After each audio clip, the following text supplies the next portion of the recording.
2004 में आपने हमें अपना वोट देकर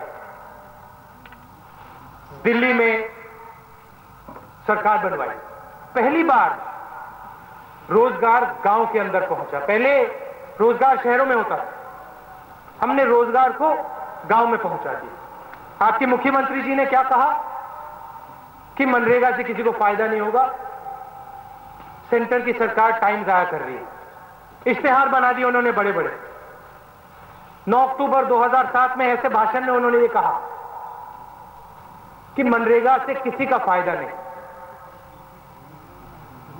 हमें लगा कि हिंदुस्तान के लिए किसान पूरा दिन काम करता है, अपना खून पसीना देता है, और हमने 60,000 करोड़ रुपए कर्जा माफ किया और आपके हाथों में दिया। और इस भीड़ में वो किसान हैं और आपसे बेहतर कोई नहीं जानता जिनको फायदा हुआ, जिनके लिए एक बार फिर बैंक का दरवाजा खुला। कुछ दिन पहले मायावती जी की सरकार ने किसानों की जमीन छीननी शुरू की। नोएडा से लेकर गोरखपुर तक 1000 किलोमीटर लंबी 2 किलोमीटर की पट्टी उन्होंने किसानों से छीननी शुरू की। तप्पल में किसानों को मारा, उन पर मायावती जी की सरकार ने गोली चलाई। वहां कौन गया? समाजवादी पार्टी नहीं गई, बीजेपी नहीं गई, कांग्रेस पार्टी गई। भट्टा परसौल में किसान मारे गए, महिलाओं पे अत्याचार हुआ, हम गए, हमने लड़ाई लड़ी और संसद में हम बिल लाए। उसी बिल को आज मायावती जी, बाकी विपक्ष के लोग रोकने की कोशिश कर रहे हैं। और आज हिंदुस्तान में पैसे की कोई कमी नहीं, बहुत तेजी से प्रगति आई। जितना पैसा आज दिल्ली की सरकार के पास है, इतना पैसा कभी पहले हमारे पास नहीं हुआ करता। उस पैसे का हम क्या करते हैं? उसको हम आपके पास भेजते हैं। युवा कांग्रेस के लड़कों ने आरटीआई डाला, हमारे 700 कार्यकर्ताओं ने आरटीआई डाला और पूछा, भैया हमें बताइए कि जो 1400 रुपए दिए जाते हैं कहां कहां दिए गए हैं और किन महिलाओं को दिए गए।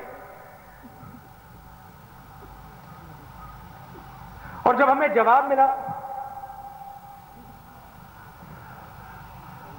एक महिला को 2-3 सप्ताह में 3-4 बार 1400 रुपए दिए गए। मतलब एक महिला ने हर सप्ताह उनका एक बच्चा हो गया। ये काम यूपी में ही होता है। अब यहां आपकी लोकल समस्या है। लोकल समस्या क्या है? आपके जो आने वाले विधायक है, उन्होंने कहा कि आपका यहां गंगा पे बांध की बात, 3 करोड़ का मामला है। 3 करोड़ रुपए में यह बांध बनाया जा सकता है। अभी नुकसान किसको होता है? इस कंस्टिट्यूएंसी के 1 लाख लोगों को नुकसान हो रहा है। 3 करोड़ रुपए 1 लाख लोगों को नुकसान। और जो हमने एनआरएचएम में पैसा भेजा है, जो मैं जननी सुरक्षा योजना की बात कर रहा हूं, उसमें 3000 करोड़ रुपए का घोटाला। इसका मतलब ऐसे 1000 बांध, हर कंस्टिट्यूएंसी में उस पैसे से आप 2 बांध बना सकते हो। हर साल हम हजारों करोड़ भेजते हैं, आप तक नहीं पहुंचता है। कुछ दिन पहले मेरा दौरा हो रहा था और मुझे सड़क पे एक अस्पताल दिखा और अस्पताल की पेंटिंग हो रही थी। तो मैं उतरा और मैंने उन लोगों से पूछा, भैया ये क्या हो रहा है? अस्पताल की पेंटिंग हो रही है। मैं एमपी हूं तो मैंने कहा, भाई मैं अंदर जाके देख सकता हूं? हाँ जाके देखिए। बाहर पुताई हो रही थी, अंदर ना एक डॉक्टर था ना पेशेंट थे, वहां कुत्ते घूम रहे थे अंदर अस्पताल के। तो मैंने उनसे पूछा, भैया ये क्या हो रहा है? ये अस्पताल है आपका, अंदर कुत्ते हैं, बाहर पेंटिंग हो रही है, ये आप किसका बेवकूफ बना रहे हो?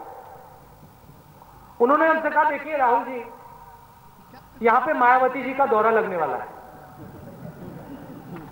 वो आप देखिए वहां पे हेलीपैड है और वो 500 मीटर की सड़क है, उसको हम हार्ड टॉप बना रहे हैं। मायावती जी हेलीपैड पे उतरेंगी, सड़क पे आएंगी और अस्पताल को देखेंगी, उसके बाद वो चले जाएंगी और हमारा ट्रांसफर नहीं होगा, हम बच जाएंगे। जिस दिन यहां विकास की सरकार आ गई, आम आदमी की सरकार आ गई, आप लिख के ले लो मुझसे, 5 साल में बदलाव शुरू हो जाएगा।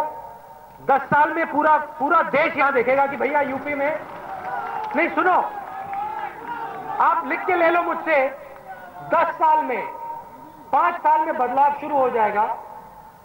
10 साल में बाकी प्रदेशों से लोग यहां आना शुरू हो जाएंगे, कहेंगे भैया यूपी में हो क्या गया है, उठो, जगो, बदलो उत्तर प्रदेश को।